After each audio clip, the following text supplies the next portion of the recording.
থমথমে গাজা উপত্যকা, স্বস্তির রসদ ফুরিয়ে গেছে। ধ্বংসস্তূপের নগরে আবারও আতঙ্ক।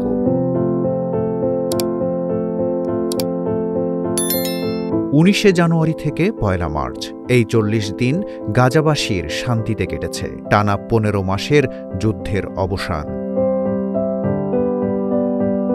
বিরতি হয়েছে জিম্মি ও বন্দি বিনিময়, তবে আতঙ্ক নিয়েই গাজায় হাজির হয়েছে রমজান মাস। পবিত্র এ মাসের শুরুর দিন শেষ হয় যুদ্ধবিরতির প্রথম ধাপ। আবারও দেখা দেয় ইসরায়েলি হামলার আশঙ্কা। গাজা ও ইসরায়েল একে অপরের বিরুদ্ধে প্রথম ধাপে যুদ্ধবিরতি চুক্তি লঙ্ঘনের অভিযোগ এনেছে। পরিস্থিতি তাই জটিল হয়ে উঠেছে। চুক্তির শর্ত অনুযায়ী শুরু হয়নি দ্বিতীয় ধাপ কার্যকরের আলোচনাও। হামাস জানিয়েছে প্রথম ধাপের মেয়াদ তারা আর কোনোভাবেই বাড়াবে না। গাজা যুদ্ধবিরতি চুক্তিতে 3টি ধাপের কথা বলা ছিল। সেই হিসেবে প্রথম ধাপে ছিল ইসরায়েলি জিম্মি ও ফিলিস্তিনি বন্দি বিনিময়। সেই সাথে গাজা থেকে আংশিক সেনা প্রত্যাহারের কথাও ছিল এই ধাপে। আর দ্বিতীয় ধাপে গাজা থেকে সেনা সম্পূর্ণরূপে প্রত্যাহার করার পাশাপাশি সব ইসরায়েলি জিম্মিকে মুক্তি দেওয়ার কথা ছিল। ইসরায়েলও সেনা প্রত্যাহার নিয়ে গড়িমসি শুরু করেছে। কিছু এলাকায় তারা সেনা রেখে দেবার পক্ষে। তবে মূল চুক্তির দ্বিতীয় ধাপের আলোচনা না আগালে গাজায় আপাতত যুদ্ধ বন্ধ থাকার সম্ভাবনা তৈরি হয়েছে।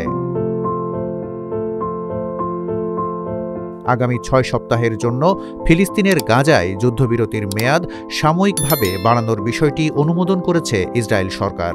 মুসলমানদের পবিত্র রমজান ও ইহুদিদের পাসওভার উৎসব এই মেয়াদকালের আওতায় পড়েছে। নেতানিয়াহুর কার্যালয় বলছে, মার্কিন প্রেসিডেন্ট ডোনাল্ড ট্রাম্পের মধ্যপ্রাচ্য বিষয়ক দূত স্টিভ উইটকফ যুদ্ধবিরতির মেয়াদ সাময়িকভাবে বাড়ানোর প্রস্তাবটি দেন। প্রস্তাবের অধীনে গাজায় হামাসের হাতে এখনও থাকা ইসরায়েলি জিম্মিদের অর্ধেক প্রথম দিনে মুক্তি পাবেন।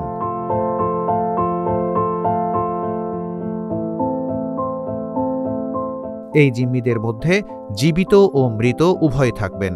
তবে হামাস এই নিয়ে কোনো মন্তব্য না করায় জটিলতা তৈরি হয়েছে।